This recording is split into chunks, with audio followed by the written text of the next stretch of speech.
स्वागत है आप सभी का एक बार फिर से। हम कवर कर रहे थे डिस्ट्रिक्ट वाइज एचपीजी के, जहाँ पे हमने पहले बिलासपुर और चंबा डिस्ट्रिक्ट को ऑलरेडी कवर कर दिया है। इस लेक्चर में हम कवर करेंगे कांगड़ा ज़िले को। तो शुरुआत करते हैं कांगड़ा की ज्योग्राफी के साथ, यानी कांगड़ा के भूगोल के साथ। तो पहला प्रश्न है कि what is the most populous district, what क्या विच चढ़ा यहाँ पे ना, which is the most populous district of Himachal Pradesh. Himachal Pradesh का सबसे ज़्यादा आबादी वाला जिला कौन सा है? तो यहाँ पे हमीरपुर, मंडी, कांगड़ा और लाहौल स्पीति दिया गया है। हम जानते हैं कि हिमाचल में सबसे ज़्यादा क्षेत्रफल लाहौल स्पीति का है। ठीक है, क्षेत्रफल के हिसाब से सबसे छोटा जिला हमारे पास हमीरपुर है, हमने पिछले लेक्चर में देखा था। तो वहीं पॉपुलेशन के हिसाब से सबसे बड़ा हमारे पास कांगड़ा जिला पड़ता है। तो कांगड़ा जिले की आबादी हमारे पास 15 लाख के आसपास है, 15,07,223 व्यक्ति। ठीक है, और सबसे छोटा आबादी के हिसाब से सबसे छोटा हमारे पास सबसे छोटा जिला, सबसे छोटा लाहौल स्पीति, जिसकी जनसंख्या 31,528 के आसपास है। और एरिया के हिसाब से सबसे बड़ा भी लाहौल स्पीति ही है, हमने देखा था। ठीक है, तो वहीं अगर मंडी की बात करें तो मंडी तो अपने पास जनसंख्या के हिसाब से दूसरा सबसे बड़ा जिला है कांगड़ा के बाद। ठीक है, और इसकी जनसंख्या आपको लगभग 10 लाख के आसपास मिलेगी, 9,99,000 कुछ, है ना। तो यहाँ पे हम ये देख सकते हैं। ठीक है, तो दूसरा प्रश्न हमारे पास है कि इनमें से कौन सा ब्यास नदी की ट्रिब्यूटरी नहीं है कांगड़ा में? कांगड़ा में इनमें से कौन सी ब्यास नदी की सहायक नदी नहीं है? बिनवा, न्यूगल, सुकेती या बाणगंगा? हम जानते हैं कि बिनवा नदी भी ब्यास की सहायक नदी है, जो हमें बैजनाथ में मिलती है। ठीक है, बैजनाथ में ही हमारे पास एक टेम्पल भी है, जो हमारे पास किसने बनाया था? आहुक और म्यूक और आहुक नामक दो व्यापारियों ने, म्यूक और आहुक नामक दो व्यापारियों ने बनवाया था बैजनाथ का टेम्पल जो है। ठीक है, और वहीं बिनवा नदी के किनारे आपको ये बैजनाथ मिलेगा। तो बिनवा नदी बिल्कुल कांगड़ा डिस्ट्रिक्ट में ब्यास नदी की सहायक नदी है। और न्यूगल की अगर हम बात करें तो न्यूगल भी ब्यास की सहायक नदी आपको मिलेगी कांगड़ा में। ठीक है, तो ये सुजानपुर टीरे के आसपास जो सुजानपुर टीरा हमारे पास है, उसके विपरीत साइड में टुवर्ड्स द कांगड़ा अपने पास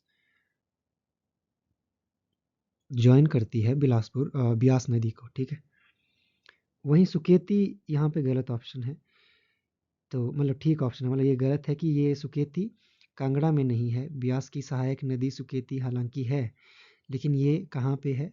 मंडी में है। ठीक है, मंडी डिस्ट्रिक्ट में। तो बाणगंगा भी कांगड़ा में ब्यास नदी की सहायक नदी है। ठीक है,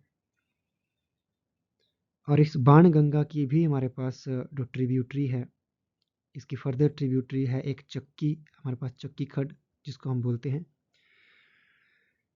और एक डहर खड्ड। इनसे मिलकर बाणगंगा आगे ब्यास में मिल जाती है। तो यहाँ मैप में हम इसको कवर करेंगे। वहीं अगर हम ब्यास नदी के मैपिंग करें ब्यास नदी की, तो ये हमारा कुल्लू डिस्ट्रिक्ट है। कुल्लू डिस्ट्रिक्ट के रोहतांग पास से हम ब्यास कुंड नामक जगह से ब्यास नदी निकलती है यूं करके। ठीक है, और फिर एंटर करती है ब्यास नदी मंडी में। ठीक है, मंडी से फिर कुछ सहायक नदी यहाँ पे जुड़ जाती है और ये हमीरपुर, बिलासपुर, एक मिनट, यहाँ से मंडी को कवर करते हुए कुछ इस तरह से आती है और यहाँ पे अपने पास है, ये हमीरपुर है, ठीक है, और ये कांगड़ा है, ये कांगड़ा है, ये हमीरपुर है। तो हमीरपुर और मंडी की बाउंड्री ऐसे कुछ बनाती हुई और फिर अपने पास कांगड़ा और हमीरपुर की बाउंड्री पे चलती है, कुछ इस तरह से आगे निकल जाती है, ठीक है। तो यहीं पे हमें न्यूगल खड्ड मिलेगा, ब्यासपुर की सहायक नदी, फिर बनेड़ खड्ड, ब्यास नदी की सहायक नदी कांगड़ा में, न्यूगल, बनेड़ और आगे फिर बिनवा, ठीक है। यहाँ पे ब्यास कुंड से निकलती है ये रोहतांग पास में ब्यास कुंड से, और कुल्लू में इसकी सहायक नदियों में अपने पास मलाना, सेंज, तीर्थन इस तरह से मिलती है, ठीक है। और मंडी में हम मुख्य नदी जो ऊहल नदी थी हमारे पास, वो ब्यास की सहायक नदी, साथ ही हमने सुकेती देखा था, सुकेती नदी, और फिर रमोली नदी, और फिर जंजेली, हंसा लूनी, जंजेली, ठीक है। ये सारी नदियाँ हमारे को मंडी डिस्ट्रिक्ट में बिलासपुर की सहायक नदियाँ मिलती। और सुकरखड और अपने पास मानखड और सुकरखड, ठीक है, मानखड और सुकरखड हमारे पास ये हमीरपुर में बिलासपुर की सहायक नदियां हैं, और न्यूगल, बिनवा और बनेड़ ये कांगड़ा में बिलासपुर की सहायक नदियां हैं। और मिर्थल नामक स्थान में ब्यास नदी हमारे पास कांगड़ा को छोड़ के जाती है। यहीं पे चक्की खड्ड और डहर खड्ड और चक्की खड्ड, डहर खड्ड और चक्की खड्ड कुछ इस तरह से यहाँ पे मिलेंगे, ठीक है। और हरी का पत्तन हमारे पास एक जगह है पंजाब में, तो वहाँ पे ये सतलुज के साथ मिल जाती है, ठीक है, सतलुज के साथ मिल जाती है, जो हरी के बैराज है, हरी के बैराज में जो हमने यहाँ पे चक्की खड्ड हमारे पास नूरपुर के नज़दीक पड़ता है, ठीक है। और बनेड़ हमने देखा था, बनेड़ कहाँ पे, पालमपुर में, कांगड़ा के पालमपुर में, ठीक है। ये आप ध्यान में रखेंगे। इसके अलावा हम अगर ब्यास नदी की बात करें तो ब्यास नदी को संस्कृत नाम विपाशा, और वैदिक नाम में इसको वैदिक इसका नाम अर्जिकिया, ठीक है,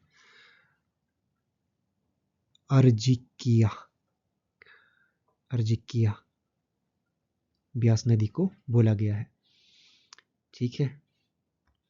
हिमाचल में इसकी लेंथ है 256 किलोमीटर, ये भी आप ध्यान में रखेंगे। और ये कांगड़ा में किस प्लेस में एंटर करती है ब्यास नदी, तो कांगड़ा में एंटर करती है ब्यास नदी किस प्लेस पे, ये इंपॉर्टेंट हमारे पास है, संधोल में किस डिस्ट्रिक्ट से मंडी से एंटर करती है कांगड़ा को, ठीक है, कांगड़ा मंडी को छोड़ती है और कांगड़ा में एंटर करती है, संधोल नामक प्लेस में कांगड़ा में एंटर करती है। और एक प्रश्न यहाँ से और बनता है कि मंडी जो शहर है, मंडी शहर ब्यास नदी के कौन से तट पर स्थित है ना। ये ब्यास नदी के लेफ्ट साइड में पड़ता है, यानी बाम तट पे।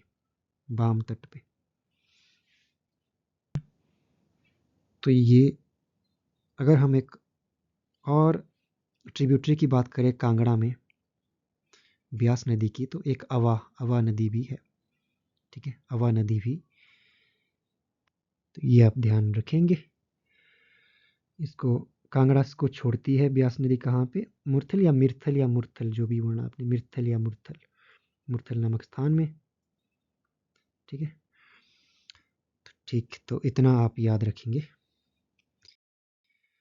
तो यहाँ पे आप देख सकते हैं कि ये सबसे ज़्यादा पॉपुलस डिस्ट्रिक्ट हमारे को हिमाचल का मिलेगा, जिसका एरिया वाइज देखो चौथे नंबर पे है ये कांगड़ा डिस्ट्रिक्ट। ये कांगड़ा कहाँ पे, ये है कांगड़ा डिस्ट्रिक्ट है, एरिया वाइज चौथे नंबर पे।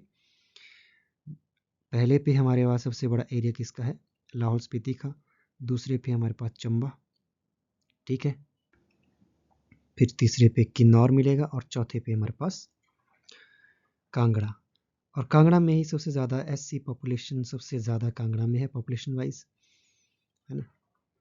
और अपने पास कांगड़ा देखिए, एक तो अपने पास चंबा से बाउंड्री शेयर कर रहा है, दूसरा लाहौल स्पीति के साथ भी बाउंड्री शेयर कर रहा है, कुल्लू के साथ भी बाउंड्री शेयर कर रहा है, और मंडी के साथ, हमीरपुर के साथ, और अपने पास ऊना के साथ बाउंड्री शेयर करता है। और इस तरफ हमारे पास पंजाब आता है, पंजाब का गुरदासपुर नामक जगह, डिस्ट्रिक्ट, गुरदासपुर डिस्ट्रिक्ट के साथ, ठीक है, ये आप ध्यान में रखेंगे।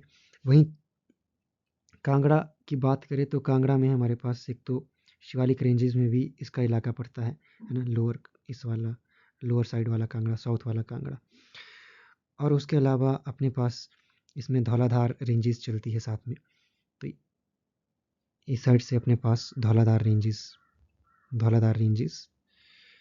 यहाँ पे धौलाधार रेंजेस, और यहाँ पे पीर पंजाल जो आ रही थी इस साइड से, पीर पंजाल रेंजेस, ये है हमारे पास बड़ा भंगाल, ठीक है, और ये बड़ा भंगाल रेंज यहाँ से इस तरफ को, तो ये आपको मिलेंगी रेंजेस, माउंटेन रेंजेस। सो धौलाधार रेंज और पपरोला रेंज जो है ना, सिकंदर धार रेंज भी इसको बोलते हैं, तो ये आप ध्यान में रखेंगे। और ये जो सिकंदर धार रेंज है, जो पपरोला रेंज जिसको बोलते हैं, बीड़ बिलिंग इलाका जो है, बीड़ बिलिंग इस साइड में कहीं पे बीड़ बिलिंग, ठीक है, बीड़ बिलिंग इलाका जो है,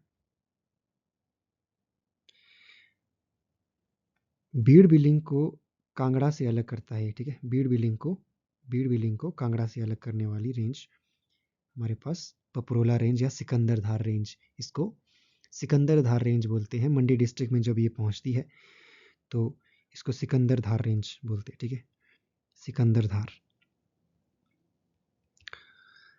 वहीं हमने ये देख लिया रिवर सिस्टम में कि ब्यास नदी को हमने ट्रैक कर दिया था, पीर पंजाल रेंज से निकलती है रोहतांग पास से, और संधोल या सहडोल में कांगड़ा को एंटर करती है और लीव करती है मुरथल में। सहायक नदियाँ भी हमने देख ली, बिनवा नदी, न्यूगल खड्ड बोल सकते हैं आप इनको, और बाणगंगा। और हाइड्रो पावर प्रोजेक्ट की अगर हम बात करें तो कांगड़ा में आपको एक गज हाइड्रो पावर प्रोजेक्ट मिलेगा, मैं यहाँ पे लिख लेता हूँ, कांगड़ा में ही आपको एक गज हाइड्रो पावर प्रोजेक्ट मिलेगा, हाइड्रो पावर प्रोजेक्ट, क्योंकि नदियों के ऊपर हाइड्रो पावर प्रोजेक्ट होते हैं, तो एक तो गज हाइड्रो पावर प्रोजेक्ट है, ठीक है, गज हाइड्रो पावर प्रोजेक्ट ये एचपी गवर्नमेंट का ही प्रोजेक्ट है, और ब्यास की सहायक नदी है ये गज,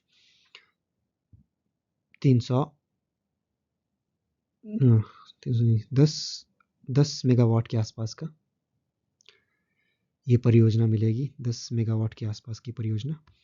और इसके अलावा दूसरी परियोजना हमारे पास है जो पोंग डैम बना है ना, पोंग डैम भी इम्पॉर्टेंट डैम है, और ये सेंटर और स्टेट द्वारा बनाया गया।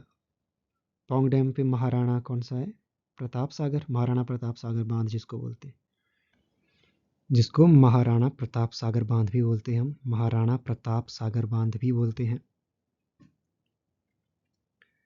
ठीक है। और इसके बारे में, पोंग डैम के बारे में, कि ये एक रामसर साइट है हिमाचल में, ठीक है, जिसको 2002 में रामसर साइट घोषित किया गया था। तो अन्य रामसर साइट आप बताएंगे कौन कौन से है हिमाचल में, यहाँ पे रिकॉल कर सकते हैं आप, ठीक है। तो इसके अलावा हाइड्रो पावर प्रोजेक्ट की अगर हम बात करें तो Binwa Binwa hydro power project भी हमारे पास हिमाचल में मिलेगा, कांगड़ा डिस्ट्रिक्ट में, ठीक है। और ये भी हिमाचल गवर्नमेंट का ही है, एचपी गवर्नमेंट का है।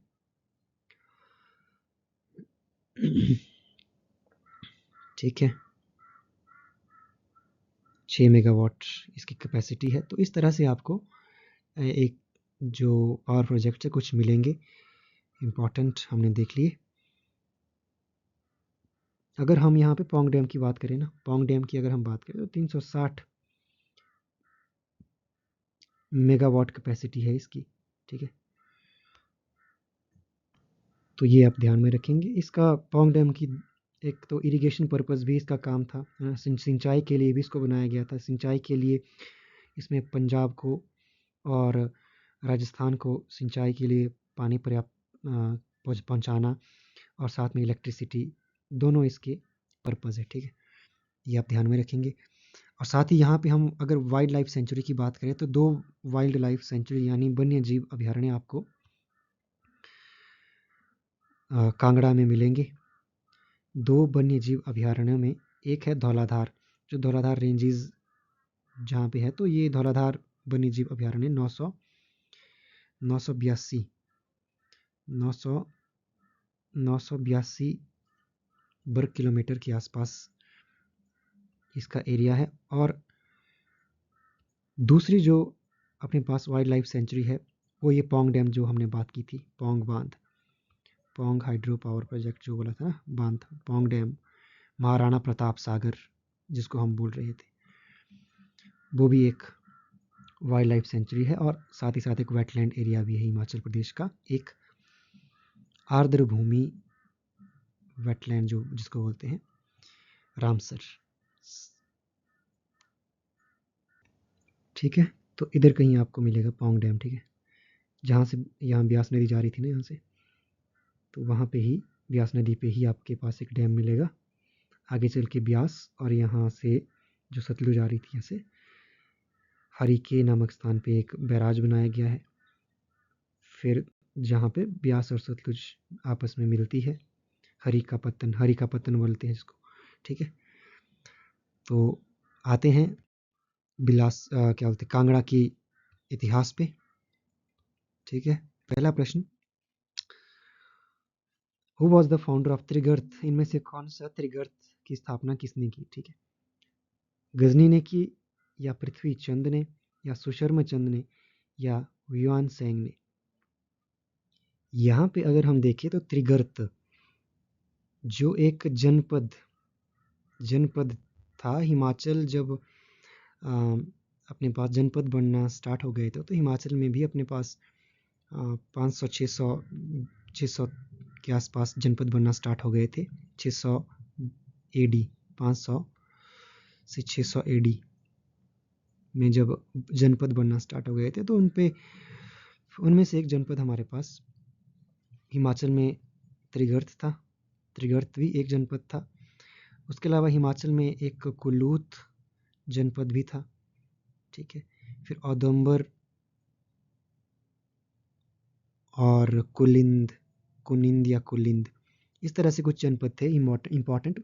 तो उसमें से त्रिगर्त भी एक था। जो आजकल का अपने पास कांगड़ा है, ये त्रिगर्त का ही हिस्सा था, ठीक है। तो उसकी स्थापना किसने की थी, हमारे पास सुशर्मा चंद ने की थी, सुशर्मा चंद ने, ठीक है। तो महाभारत के समय में जिन्होंने कौरवों का साथ दिया था, ठीक है, कौरवों की सेना की तरफ से लड़े थे ये राजा सुशर्मा चंद, इनको ही त्रिगर्त का संस्थापक माना जाता है। वहीं अगर हम गजनी की बात करें, महमूद गजनी ने तो हमारे पास अटैक किया था जब भारत पे 1009 एडी यानी 1009 ईस्वी में जब महमूद गजनी का अटैक होता है तो ये नगरकोट पर भी अटैक कर लेता है, ठीक है, 1009 एडी में। तो ये तो इसके अटैक को आपने याद रखना है। 1009 एडी में महमूद गजनी ने अटैक किया था भारत पे। अगर हम पृथ्वी चंद की बात करें, उससे पहले हम युआन सिंह की बात करते हैं, ठीक है। जब 630-40 के आसपास जब भारत में नॉर्दर्न इंडिया में हर्षवर्धन का रूल था, हर्षवर्धन रूलर हुआ करते थे, उनके समय में युआन सिंह आया था भारत की यात्रा पर। ये एक ट्रैवलर था, चाइनीज़, चीन का यात्री था। अलग अलग जगहों को इसने भारत में घूमा, तो उसमें से एक ये त्रिगर्त भी आया था। त्रिगर्त की यात्रा भी इसने की थी और अपनी यात्राओं में विवरण किया था जिन जिन इलाकों को इसने ट्रैवल किया था, ठीक है। वहीं पृथ्वी चंद की अगर हम बात करें तो पृथ्वी चंद तो अपने पास 1330 ईस्वी में चंबा क्या बोलते कांगड़ा के रूलर हुआ करते थे। और इन्हीं के समय में हमारे पास जो मोहम्मद तुगलक था, मोहम्मद तुगलक दिल्ली में, मोहम्मद तुगलक दिल्ली में शासन किया करता था, ठीक है। और जिसने 1337 ईस्वी में हमारे पास कांगड़ा पे अटैक किया था, ठीक है। कांगड़ा को अपने कब्जे में किया था। मेनली इनका टारगेट रहता था कांगड़ा फोर्ट, जिसको हम नगरकोट किला भी कहते हैं, नगरकोट फोर्ट, नगरकोट किला। अब नगरकोट किले के बारे में अगर हम जानें,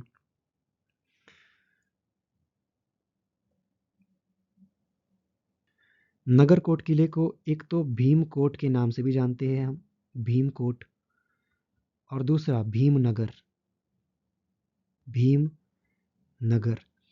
अब ये भीमकोट किसने बोला था नगरकोट किले को? ये उत्तवी ने बोला था, ठीक है। उत्तवी नामक एक राइटर थे, या बोल सकते हैं कि उत्तवी नामक व्यक्ति ने ही बोला था भीमकोट, ठीक है। किसने इसकी किताब तारीख ए यामिनी, तारीख ए यामिनी में इसने भीमकोट बोला था नगरकोट को। वहीं भीमनगर किसने बोला था? भीमनगर हमारे पास बोला था फरिश्ता ने। फरिश्ता नामक व्यक्ति हुआ करते थे, ठीक है। तो ये बात आप ध्यान रखेंगे नगरकोट किले के बारे में। साथ ही साथ अगर हम बात करें इतिहास में, तो जब त्रिगर्त हुआ करता था तो 360 हमारे पास आर्कियोलॉजिकल एविडेंस की अगर हम बात करें, ठीक है, 360 जो हमारे पास कॉइन्स थे, यानी जो सिक्के थे, औदंबर के सिक्के हमें मिले कांगड़ा में। साथ में कुषाण जो हमारे पास जिनका अटैक हुआ था और उनके कार्यकाल के दौरान कुछ एविडेंस मिले हैं उनके होने के, कुषाण के। साथ में कुलिंदों के अलग अलग जगहों पे सिक्के मिले हैं जिनमें इनके बारे में हमें पता चला, ठीक है।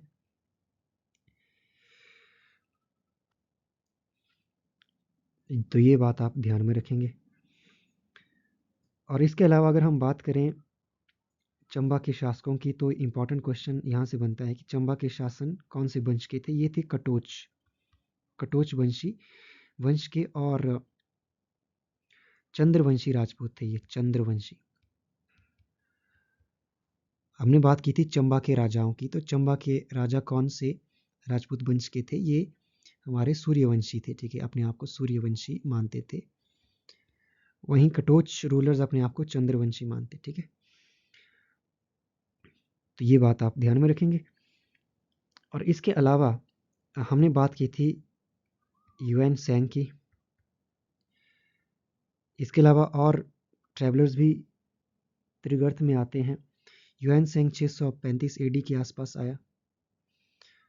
साथ ही अपने पास अगर हम बात करें अन्य ट्रैवलर्स की, तो थॉमस कोरियट कोरियट भी आया 1615 में। कई बार ये क्रोनोलॉजी पूछ लेता है या फिर ये पूछ लेता है कि ये किस समय आए थे, ठीक है। फिर थेवेनॉट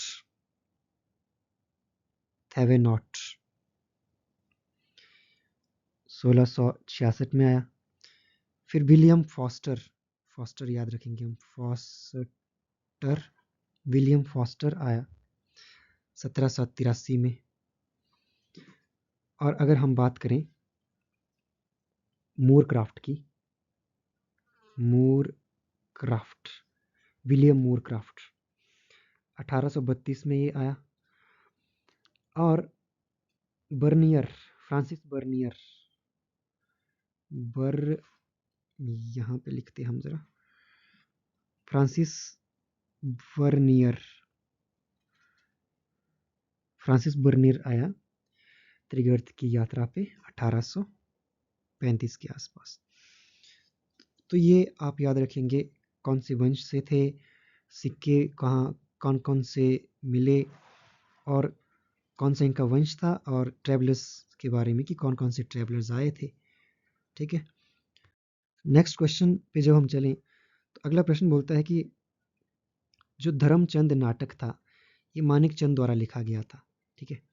तो इसमें कौन से राजा की स्टोरी के बारे में, कौन से राजा के विषय में लिखा गया, ठीक है, ये नाटक। ये भी पूछ लेता है कि धर्मचंद नाटक किसने लिखा था, तो मानिक चंद ने लिखा था। किसके बारे में लिखा था, तो ये रूपचंद के बारे में लिखा था। ये कांगड़ा के रूलर हुआ करते थे, ठीक है। तो रूपचंद की अगर हम बात करें तो रूपचंद के टाइम में ही हमारे पास जो फिरोज शाह तुगलक थे, है ना, फिरोज शाह तुगलक दिल्ली के शासक, इसने 1300 जो संस्कृत टेक्स्ट थे, बुक्स थी, वो ले गया था अपने साथ। और बाद में जाके इनको कहाँ से ले गए थे, ज्वालामुखी टेम्पल से 1300 संस्कृत की किताबें ले गया था और उनको ट्रांसलेट किया था बाद में फारसी भाषा में। किसने किया था, इज्जाउद्दीन खालिद खानी इस व्यक्ति ने किया था, ठीक है। तो ये रूपचंद के समय में हुआ था। रूपचंद का 360 के आसपास ये रूलर हुआ करते थे चंबा के।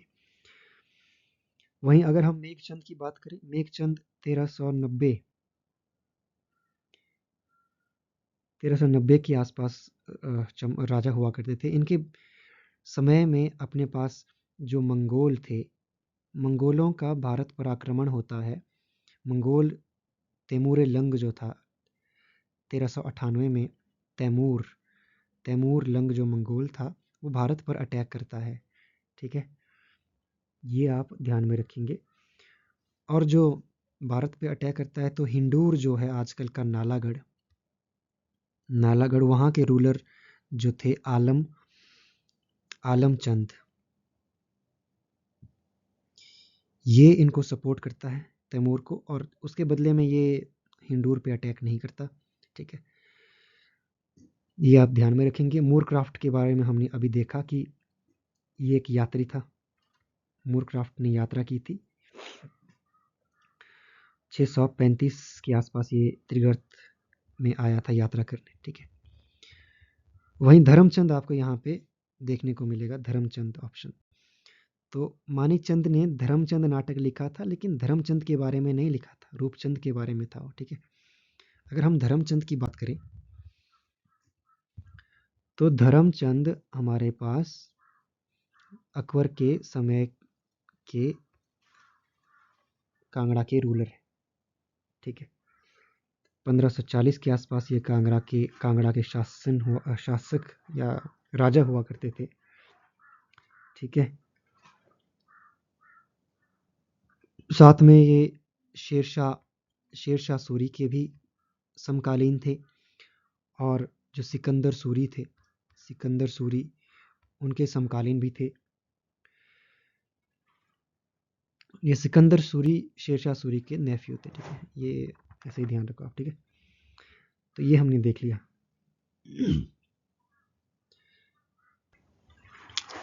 तो ठीक है,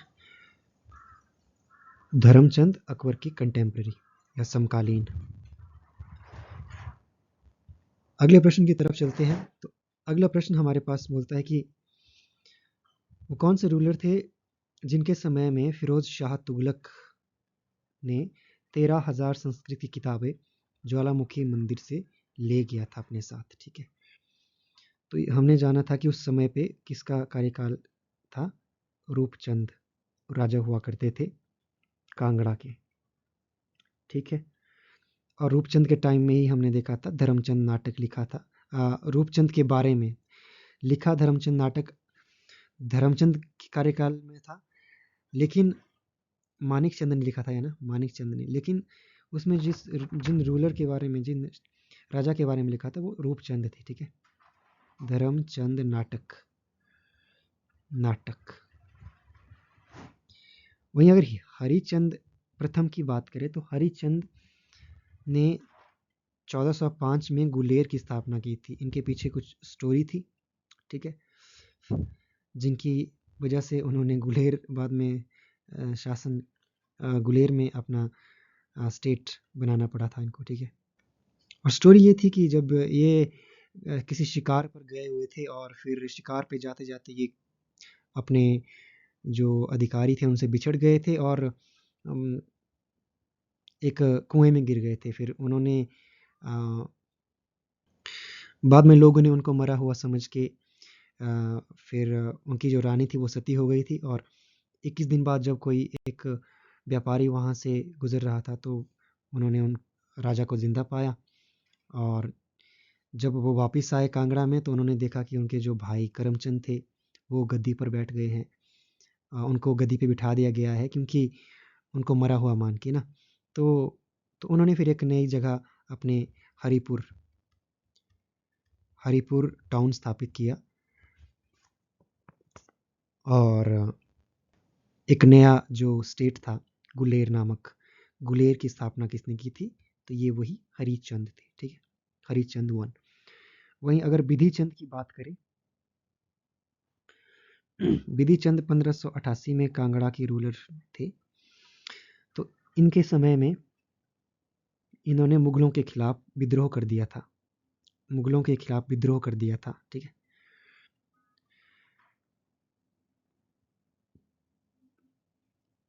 बट इस विद्रोह को दबा दिया था एक मुगलों के कमांडर ने, ठीक है। और इनके जो बेटे थे त्रिलोक चंद इनके पुत्र थे, जो यहाँ पे मेंशन है चौथे ऑप्शन में। इनको मुगलों ने एज अ होस्टेज यानी बंदी बना दिया था, बंदी बना दिया था, अपने दरबार में रखा था,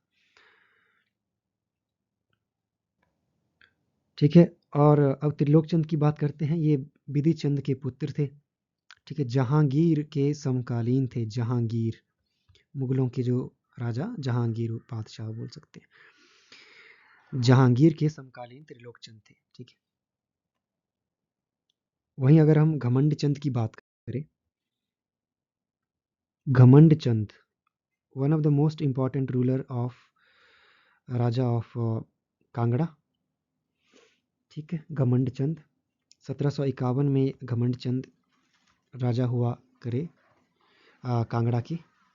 इनके समय में जो अहमद शाह दुरानी और मुगलों के बीच जो युद्ध होता है, जो बैटल होता है, तो उसका फ़ायदा उठा के ये जो अपनी जो प्लेन्स में यानी मैदानों में जो अपनी इनके एंसेस्टर ने, इनके पूर्वजों ने अपनी ज़मीन खो दी थी, तो उसको कैप्चर कर लेते हैं इसका फ़ायदा उठा करके। और बाद में चल के अहमद शाह दुरानी या अब्दाली द्वारा इनको 1759 में जलंधर दोआब का गवर्नर बना दिया जाता है, ठीक है। जिसको हम नाजिम बोलते हैं, जलंधर दोआब का नाजिम घोषित कर दिया जाता है घमंड चंद को अहमद शाह दुर्रानी या अब्दाली द्वारा। ठीक है, और घमंड चंद ही अपने पास जो, क्योंकि उस टाइम पे हमीरपुर तो कांगड़ा का ही तो पार्ट था, है ना, तो हमीरपुर में जो सुजानपुर जगह थी, सुजानपुर, इन्होंने उसको नाम कर दिया टीरा सुजानपुर, टीरा सुजानपुर। ठीक है, ये आप ध्यान में रखेंगे, घमंड चंद इंपॉर्टेंट रूलर। और यहाँ से ये प्रश्न 1759 में जलंधर दोआब का गवर्नर अहमद शाह दुरानी द्वारा बनाया गया था और सुजानपुर को टीरा सुजानपुर कर दिया था इन्होंने। अगला प्रश्न है हमारे पास कि इनमें से कौन से कांगड़ा के रूलर कौन थे जब नवाब अली खान को पहला किलेदार नगरकोट किले का बना दिया गया था। ठीक है, नगरकोट किला हम जानते हैं कि मुगलों के अधीन रहा। ठीक है, मुगलों के अधीन रहा, जब मुगलों के अधीन आया तो पहला मुगलों का किलेदार मुगलों की तरफ से नवाब अली खान को बना दिया गया था, नवाब अली खान को। ठीक है, बना दिया था। तो उस समय पे रूलर कौन थे? तो रूलर हरिचंद द्वितीय थे। ठीक है, हरिचंद द्वितीय। ठीक है, 1620 में, ये 1612 में रूलर बने और 1620 में हम जानते हैं कि मुगलों ने कंट्रोल ले लिया था नगरकोट किले को। नगरकोट किला 1620 में मुगलों के अधीन आ गया था। ठीक है, और यहाँ पे एक और इवेंट महत्वपूर्ण है कि जहांगीर अपनी वाइफ नूर जहां के साथ कहाँ पे आता है? कांगड़ा को विजिट करता है और 1622 में, ठीक है, 1622 में, ये डेट भी आप याद रखेंगे, 1622 में विजिट किया था। और नूर जहां के नाम पर ही हमारे पास जो धमेरी था, धमेरी यानी आज का नूरपुर, आज का नूरपुर नामकरण नूर जहां के नाम पे ही किया गया है। प्राचीन नाम नूरपुर का क्या था? धमेरी। तो धमेरी को बदल के नूरपुर कर दिया था जब जहांगीर अपनी वाइफ नूर जहां के साथ 1622 में कांगड़ा को आया था। ठीक है, और नूरपुर की विजिट जब किया था, और उन्हीं के समय में फिर 1620 में नवाब अली खान पहला किलेदार बना था। अंतिम किलेदार आप बताएंगे मुगलों द्वारा अपॉइंटेड अंतिम कौन था? अगर दूसरा ऑप्शन दिया है विजय चंद। ठीक है, विजय चंद की अगर हम बात करें, विजय चंद 1660 के आसपास ये हुआ करे रूलर। तो इम्पॉर्टेंट चीज़ है कि इन्होंने बीजापुर बीजापुर शहर बसाया। वहीं थर्ड में हमीर चंद था। हमीर चंद हमें पता है, हमीर चंद ने हमीरपुर की स्थापना की थी। हमीरपुर 1700 के आसपास, 1700 के आसपास हमीरपुर।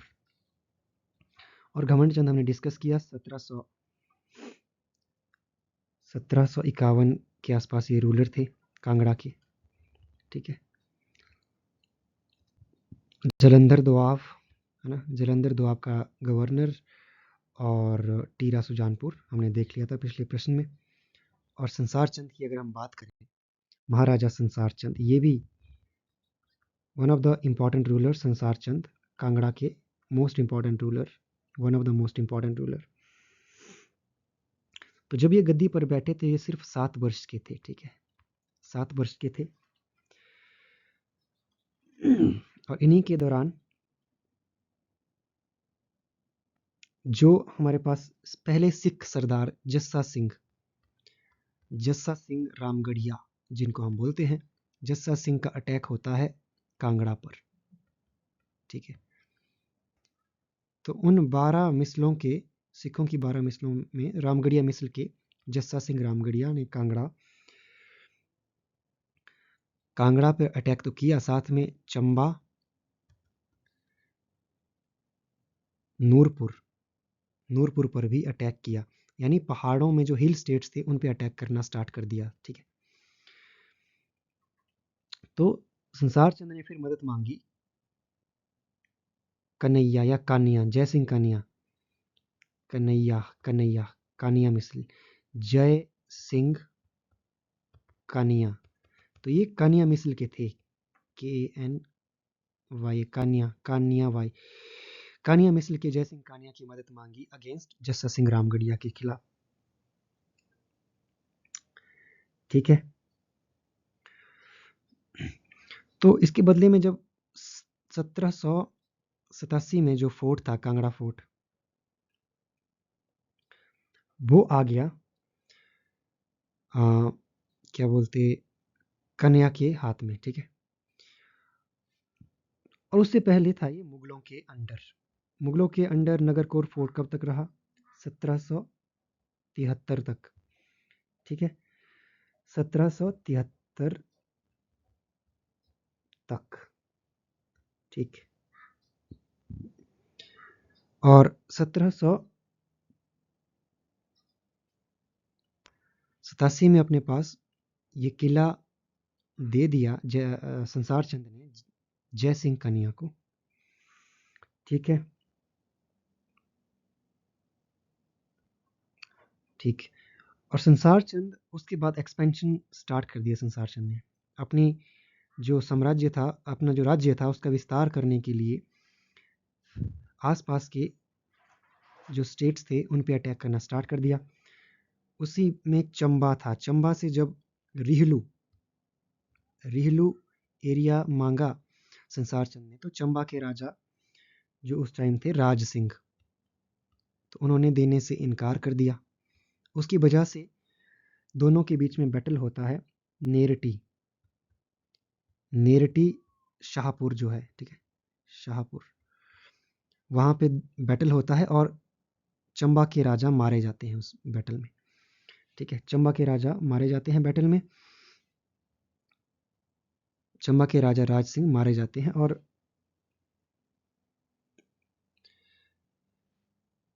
इस युद्ध में, और चंबा संसार चंद के अंडर आ जाता है कुछ समय के लिए। तो इसी बीच में संसार चंद और जो नोखू गद्दन थी, गद्दन एक थी, उनको वो अपनी रानी बना देते हैं। नोखू ये गद्दी ट्राइब से थी। ठीक है, तो ये अपनी रानी बना देते हैं नोखू गद्दन को। इनकी स्टोरी काफ़ी प्रचलित है। इसके अलावा संसार चंद अपने पास जो मंडी के राजा थे, मंडी के राजा ईश्वरी सेन को बंदी बनाकर, हाँ, महल मौर्या में बंदी बना देते हैं। ठीक है, ईश्वरी सेन 12 साल तक वो महल मौर्या में रहते हैं।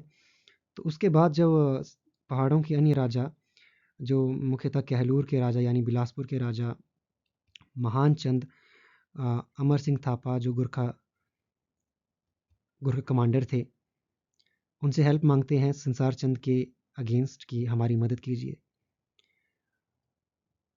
तो अमर सिंह थापा अटैक करते हैं और महल मौर्या में 1806 में हम जानते हैं, महल मौर्या में अमर सिंह थापा यानी गुरखाओं की जो सेना थी वो संसार चंद को हरा देती है और ईश्वरी सेन आज़ाद हो जाते हैं 1806 में। उसके बाद हम देखते हैं कि संसार चंद मांगते हैं मदद फिर महाराजा रणजीत सिंह से, सिखों के जो महाराजा थे रणजीत सिंह जी। और दोनों के बीच में ट्रीटी जो ज्वालामुखी वाली है, ज्वालामुखी की संधि, ठीक है, वो होती है। और 1809 में वो होती है ना, हम जानते हैं। और जो महाराजा रणजीत सिंह अमर सिंह थापा को हरा देते हैं। ठीक है, और जो कांगड़ा का किला है, बदले में 66 गांव और कांगड़ा का किला बदले में जो 66 गांव प्लस नगरकोट का किला आ जाता है महाराजा रणजीत सिंह के अंडर यानी सिखों के अंडर। और पहले सिख गवर्नर जो थे वो अपॉइंट कर दिए जाते हैं देसा सिंह मजीठिया। देसा सिंह मजीठिया, ये आप याद रखेंगे, देसा सिंह मजीठिया, कांगड़ा किले के गवर्नर, फर्स्ट सिख गवर्नर देसा सिंह मजीठिया। ये भी प्रश्न पूछ लेता है। ठीक है, तो नेक्स्ट क्वेश्चन की तरफ चलते हैं कि who was the ruler of Kangra when Mughal appointed Nawab Ali Khan as first qiladar. ये हमने देखा नहीं था क्या? हरिचंद, हरिचंद देखा था हमने ना, ठीक है, हरिचंद थे उस टाइम पे। तो उसके बाद जब हम देखते हैं कि आगे चल के जब अपने पास 1846 को जब फर्स्ट एंग्लो सिख वॉर होता है, यानी अंग्रेज़ों और सिखों के विरुद्ध जब एक दूसरे के साथ जब वॉर होता है, एंग्लो सिख वॉर, तो मार्च 9 को, मार्च 9 1846 को, ठीक है, तो कांगड़ा हमारे पास ब्रिटिशर्स के अंडर आता है, अंग्रेज़ों के अधीन आता है। फिर कांगड़ा, कांगड़ा अंग्रेज़ों के अधीन आता है। उसके बाद अंग्रेज़ों के अधीन जब रहता है तो उसके आगे जब हम देखते हैं 1966 में जब रीऑर्गेनाइज होता है पंजाब हिल स्टेट, मतलब पंजाब स्टेट रीऑर्गेनाइज होता है आज़ादी के बाद जब, तो 1966 में कांगड़ा जिला अस्तित्व में आता है। ये एडमिनिस्ट्रेटिव हिस्ट्री का पार्ट आ गया, ठीक है, एडमिनिस्ट्रेटिव हिस्ट्री। कांगड़ा के साथ लाहौल स्पीति और कुल्लू, कुल्लू जो पंजाब का स्टेट रीऑर्गेनाइजेशन एक्ट आता है, तो 1966 में 3 जिले कांगड़ा, लाहौल स्पीति और कुल्लू बनते हैं, अस्तित्व में आते हैं। बाद में चल के जब 1972 में हिमाचल के स्टेट रीऑर्गेनाइज कर दिए जाते हैं, तो कांगड़ा से अलग होके अपने पास हमीरपुर बनता है और ऊना बनता है, ठीक है। साथ ही साथ हमारे पास जो महासू और शिमला हिल स्टेट्स थे, उनसे अपने पास बनता है एक शिमला और एक सोलन 1972 में। तो ये आप यहाँ से देख सकते हैं सारी चीज़ें, ठीक है। और इसके अलावा जब जो महान चंद महाराजा संसार चंद जो थे, संसार चंद कांगड़ा के, उनकी मौत 1824 में हो जाती है, ठीक है। यहाँ पे आप आलमचंद आलमपुर टाउन देख सकते हैं, और अभयचंद द्वारा ठाकुर द्वारा आलमपुर में बना दिया गया। और ये लास्ट मुगल गवर्नर यहाँ पे देख सकते हैं आप, नवाब सैफ अली खान फर्स्ट था।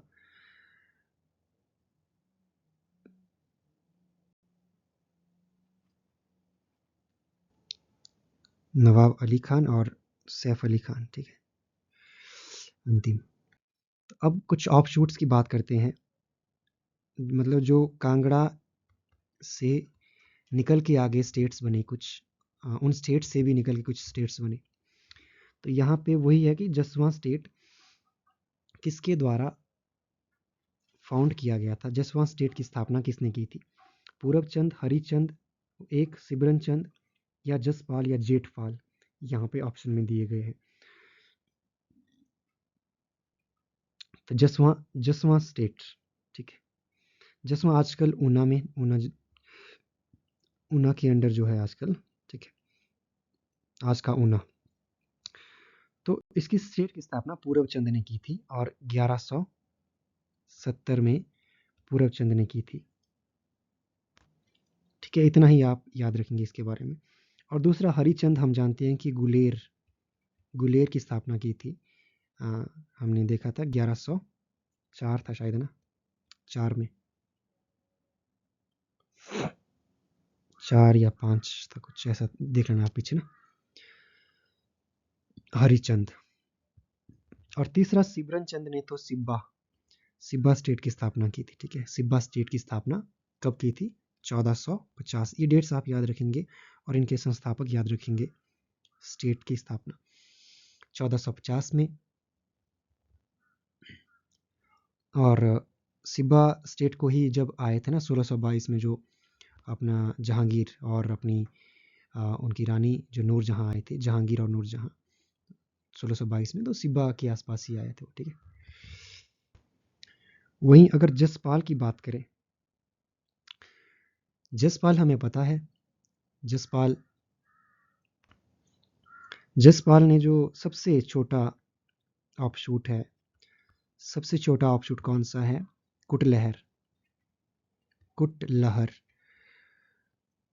ठीक है। कांगड़ा का सबसे छोटा जो टूट के बना हुआ सबसे छोटा स्टेट है, कांगड़ा से टूट के, तो वो हमारे पास कुटलहर है, और कुटलहर की स्थापना जसपाल ने की थी, ठीक है।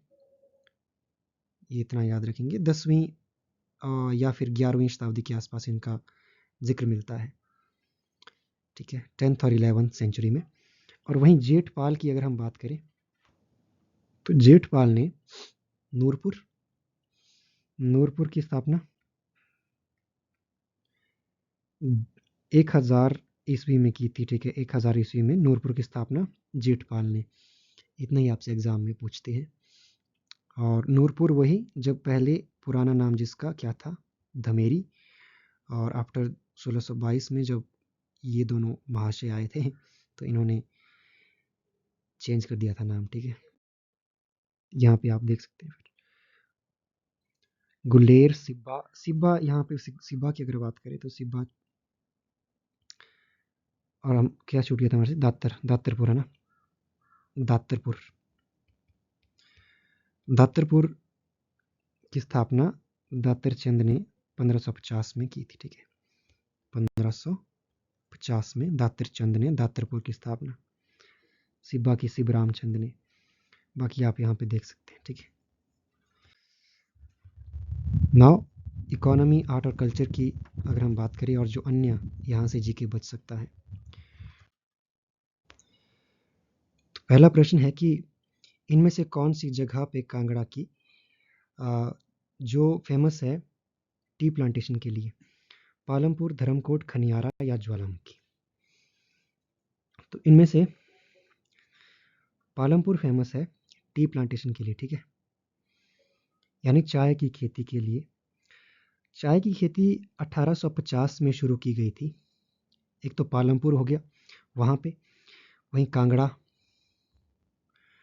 मुख्य हेडक्वार्टर जो है कांगड़ा, वहाँ पे, साथ में बैजनाथ में भी शुरू की गई थी। बैजनाथ, बैजनाथ कीर ग्राम जिसको बोलते हैं, कि प्राचीन काल में कीर ग्राम, किरातों की राजधानी जो थी, है ना, किरात यहाँ रहते थे, किरात जनजाति। यहाँ पे एक टेम्पल भी है, बैजनाथ टेम्पल, जिसकी स्थापना म्यूक और आहुक ने की थी। दो व्यापारी थे, ठीक है। बैजनाथ में भी प्लांटेशन टी की 1850 में स्टार्ट कर दी गई थी। और जो बीर है, बीर बिलिंग जिसको हम बोलते हैं, बीर, वहाँ पे, और सिंधवार, इन जगहों पे टी की प्लांटेशन स्टार्ट की गई थी 1850 में। और 1852 में जाकर के हमारे पास एक अंग्रेज थे, डॉक्टर जेमसन, इन्होंने स्टार्ट की एक टी स्टेट, ठीक है, ऑफिशियली। वहीं अगर हम पालमपुर में यहाँ से और कनेक्ट करें, तो पालमपुर में एग्रीकल्चर यूनिवर्सिटी है, हम जानते हैं एग्रीकल्चर यूनिवर्सिटी, जो 1978 में बनी थी। साथ में पालमपुर से हमारे पास एक फेमस पर्सनैलिटी, जो हमारे सोल्जर, जो फेमस परमवीर चक्र अवॉर्डी अपने पास पालमपुर से ही संबंध रखते थे, विक्रम बत्रा जी, कैप्टन विक्रम बत्रा। कैप्टन विक्रम बत्रा जी भी पालमपुर से ही संबंध रखते थे। कारगिल वॉर 1999 में जिनको परमवीर चक्र जिनको मिला था मरणोपरांत, ठीक है, मरणोपरांत, तो वो पालमपुर से ही संबंध रखते थे। अगर हम धर्मकोट की बात करें, धर्मकोट को मिनी इजराइल भी बोलते हैं, मिनी इजराइल, ठीक है। ये आपके मैक्लोडगंज से नज़दीक पड़ता है, 2 किलोमीटर के आसपास, मैक्लोडगंज के आसपास ही पड़ता है। और धर्मकोट में लाइमस्टोन यानी चूना पत्थर के लिए ये फेमस है धर्मकोट जगह। वहीं अगर खनियारा की बात करें, खनियारा किस चीज़ के लिए फेमस है? खनियारा में हमारे पास क्या मिलता है? Slate mineral. जो स्लेट हमारे पास खनियारा में मिलता है। और कहाँ मिलता है? खराली में और भागसू में। भागसू से आप याद रखेंगे भागसू नाग वाटरफॉल भागसू नाग वाटरफॉल कांगड़ा में, कांगड़ा के भागसू नाग धर्मशाला के नज़दीक, ठीक है, मैक्लोडगंज के नज़दीक बोल सकते हैं, ठीक है, ये आप ध्यान रखेंगे। और ज्वालामुखी की अगर हम बात करें तो ज्वालामुखी में ज्वालाजी टेम्पल है और साथ ही साथ यहाँ पे धूप मेकिंग सेंटर आपको मिलेंगे ज्वालामुखी में। धूप बनाने के सेंटर ज्वालामुखी और कांगड़ा में, ठीक है। और यहाँ पे अगर हम बात करें लेक्स की कुछ, तो एक करेरी लेक आपको मिलेगी धर्मशाला के नज़दीक। करेरी लेक, ठीक है, कांगड़ा में। और दूसरी हमारे पास जो हमने डिस्कस की थी पोंग बांध, ये भी एक लेक है। पोंग डैम जो है उससे बनी है लेक। रामसर साइट हमने बात की थी और 2002 में इसको मिला था रामसर साइट का दर्जा। साथ ही साथ अपने पास जो करेरी लेक की हमने बात की, डल लेक तीसरी हमारे पास है। डल लेक भी आपको मिलेगी कांगड़ा में, धर्मशाला के आसपास। और धर्मशाला में ही क्रिकेट स्टेडियम भी है हमारे पास, क्रिकेट स्टेडियम, ठीक है। तो इस डल लेक के में अब अपने पास एक मेला भी लगता है, आगे देखेंगे हम, ठीक है। तो ये आप याद रखेंगे 3 लेक्स, करेरी, पोंग डैम, डल। तो which temple is known as Ellora of Himachal Pradesh? Ellora of Himachal किसको बोलते हैं?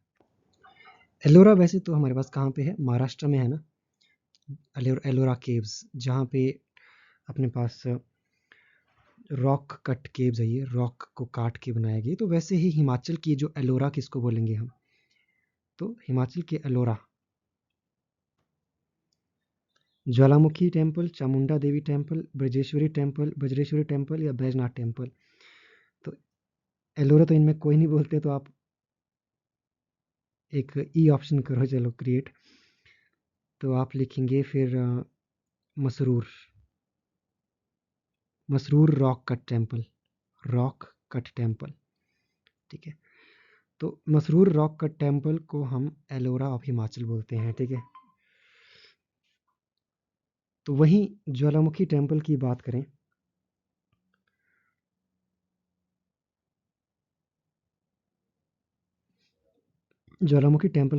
तो ये डोम शेप्ड टेम्पल है हमारे पास, डोम स्टाइल। और 51 शक्तिपीठों में से एक हमारे पास पड़ता है। शक्तिपीठ में से एक हमारे पास ज्वालाजी, जहाँ पे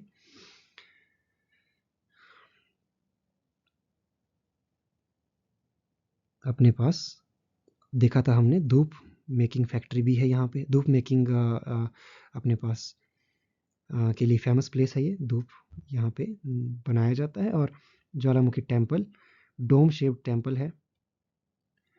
अकबर ने यहाँ पे सोने का छत्र चढ़ाया था, ऐसा माना जाता है। और महाराजा रणजीत सिंह ने भी यहाँ पे विजिट किया था सेवरल टाइम, ठीक है। जिन मंदिरों के ना ऐसे होते डोम, ठीक है, मतलब ये सिख आर्किटेक्चर से भी इन्फ्लुएंस थी और कुछ मुगलों के आर्किटेक्चर से भी इन्फ्लुएंस होके जो आर्किटेक्चर है इसका ज्वालामुखी टेम्पल जी का, ज्वालामुखी जी का। तो ये हमें देखने को मिलता है। तो दूसरा अगर हम बात करें चामुंडा देवी जी, चामुंडा देवी जो टेम्पल है वो पालमपुर में ही है। पालमपुर के 10 किलोमीटर दूर पालमपुर से चामुंडा देवी टेम्पल, ये ध्यान रखेंगे। और वज्रेश्वरी टेम्पल, इंपॉर्टेंट टेम्पल अपने पास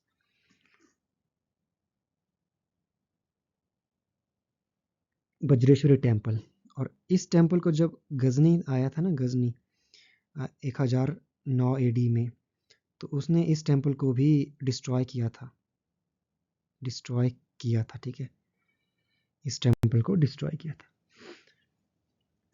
और अगर बैजनाथ टेम्पल की बात करें, हमने बात की थी बैजनाथ टेम्पल की, कि बैजनाथ टेम्पल हमने बात की थी। बैजनाथ टेम्पल कौन से स्टाइल का है? शिखर शैली का, ठीक है, शिखर शैली का, शिखर होने जाना, शिखर शैली ऐसे कुछ जो टेम्पल होते हैं ना, ऐसे ऐसे जो होते कुछ शिखर शैली, इस तरह से शिखर बना होता है जिसमें। तो ये लेटर गुप्ता पीरियड का आर्किटेक्चर है और स्टाइल है, शिखर शैली, नागर शैली का एक रूप, ठीक है। और यहाँ पे हम देख सकते हैं फिर ये कीरग्राम, और यहाँ पे हमें शारदा स्क्रिप्ट में जो लिखा हुआ मिलता है कि ये कीरग्राम के बारे में और किरातों के बारे में, शारदा और शारदा स्क्रिप्ट में, ठीक है। म्यूक और आहुक ने इसको बनाया था, संसार चंद ने इसको रेनोवेट किया था बाद में जाके। फिर और टेम्पल की बात करें, जो हमने मसरूर रॉक कट देखा था ना, शिखर शैली में ये भी बना है, और ये ललितादित्य द्वारा 8वीं शताब्दी में बनाया गया था, ठीक है। ललितादित्य कहाँ के राजा थे? जम्मू कश्मीर के थे शायद, है ना। तो इसको एलोरा ऑफ हिमाचल बोलते हैं, और इनकी खोज 1913 में की थी एक इस व्यक्ति ने, क्या नाम इनका, HL शटलवर्थ ने। वहीं त्रिलोकपुर में भी आपको एक मंदिर मिलेगा, ठीक है, कोटला के नज़दीक। फिर भद्रकाली मंदिर धर्मशाला के सराहा के नज़दीक। और ये भद्रकाली टेम्पल जो 1905 में अर्थक्वेक आया था, उससे ये टिल्ट हो गया था। ऐसा माना जाता है कि 400 साल पुराना ये मंदिर है। इसके अलावा कांगड़ा में लक्ष्मी नारायण मंदिर, अंबिका देवी मंदिर, शीतला माता मंदिर और इंद्रेश्वर टेम्पल मिलेगा। और फेयर की बात करें, अगर हम मेलों की बात करें, मेलों में हमारे पास ज्वालामुखी जी में मेला लगता है 2 साल में 2 बार, नवरात्रि के दिन, ठीक है, नवरात्रि के दिन। और डल में हमने देखा था, डल लेक में भी एक मेला लगता है अगस्त में। और एक पंचभीषण मेला जयंती टेम्पल में 5 दिन का मेला लगता है, ये भी आप ध्यान रखेंगे आप। नेक्स्ट है Tibetan governor in exile. Tibetan governor, Tibet की जो गवर्नमेंट है, गवर्नमेंट इन एक्साइल, जब दलाई लामा भारत आए थे तो उन्होंने मैक्लोडगंज में उनको स्थान दिया गया था भारत सरकार द्वारा, कि आप यहाँ पे सेटल हो जाइए, जब तिब्बत पे अटैक हुआ था चाइना का, ठीक है। और 1959 में जब अपने पास दलाई लामा भारत में शरण लेने के लिए आए थे, तो उनको मैक्लोडगंज में शरण दे दी गई थी, और यहाँ से ही तिब्बतियन गवर्नमेंट चलती है, ठीक है, मैक्लोडगंज में। और मैक्लोडगंज के नज़दीक जो धर्मकोट है यहाँ पे, तो इसको मिनी इज़राइल बोलते हैं, और मिनी इज़राइल। और यहाँ पे ही हमने देखा था कौन सी चीज़ बनती है धर्मकोट में, धर्मकोट किस चीज़ के लिए फेमस है, और ये हमने देखा था कि यहाँ पे चूना पत्थर यानी लाइमस्टोन भी मिलता है, लाइमस्टोन। और पालमपुर से हमने देख लिया था कि पालमपुर अपने पास बहुत सी चीज़ों के लिए फेमस, जैसे टी प्लांटेशन के लिए। और यहाँ पे एग्रीकल्चर यूनिवर्सिटी है, 1978 में बनी गई एग्रीकल्चर यूनिवर्सिटी। और हमारे कैप्टन विक्रम बत्रा जी भी अपने पास पालमपुर से थे। और योल अगर हम बात करें, तो ये हमारे पास योल अपने पास धर्मशाला के नज़दीक, धर्मशाला, ठीक ठीक है, यहाँ पे हमारे पास आर्मी की कैंटोनमेंट एरिया है, ये आर्मी छावनी क्षेत्र, इंडियन आर्मी का छावनी क्षेत्र। ठीक है, और हिमाचल में कितने छावनी क्षेत्र है? छावनी क्षेत्र कितने हैं हिमाचल में? आर्मी कैंटोनमेंट एरियाज 6 है। ठीक है, उन 6 में से एक योल है। ठीक है, दूसरा कसौली, फिर डगशाई, चौथा अपने पास सुबाथू। ठीक है, पांचवा अपने पास जटोग, और छठा हमारे पास डलहौजी। ये आप ध्यान में रखेंगे, 6 कैंटोनमेंट एरियाज है हिमाचल में। और रेहलू की बात करें, रेहलू तो अपने पास एरिया है जहाँ पे बैटल ऑफ नेरटी हुआ, नेरटी नहीं, कहाँ पे, हाँ, इस रेहलू क्षेत्र को लेकर के चंबा और कांगड़ा के राजाओं के बीच में जो बैटल हुआ था। ठीक है, और यहीं पे जब टोडरमल को भेजा गया था मुगलों के द्वारा। बैटल ऑफ नेरटी होता है संसार चंद और राजा राज सिंह के बीच में, राजा राज सिंह चंबा के, संसार चंद कांगड़ा के। बैटल ऑफ नेरटी जिसको हम बोलते हैं, नेरटी शाहपुर। तो ये आप ध्यान में रखेंगे। ठीक है, इसके अलावा हमारे पास एक पठानकोट जोगिंदरनगर रेलवे हिमाचल प्रदेश में देखने को मिलेगा, कांगड़ा में रेलवे पठानकोट जोगिंदरनगर 113 किलोमीटर लंबी जो रेलवे लाइन है, और ये नैरो गेज है।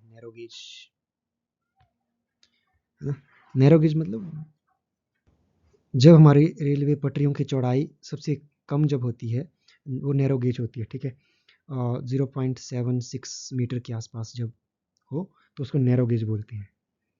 ठीक है,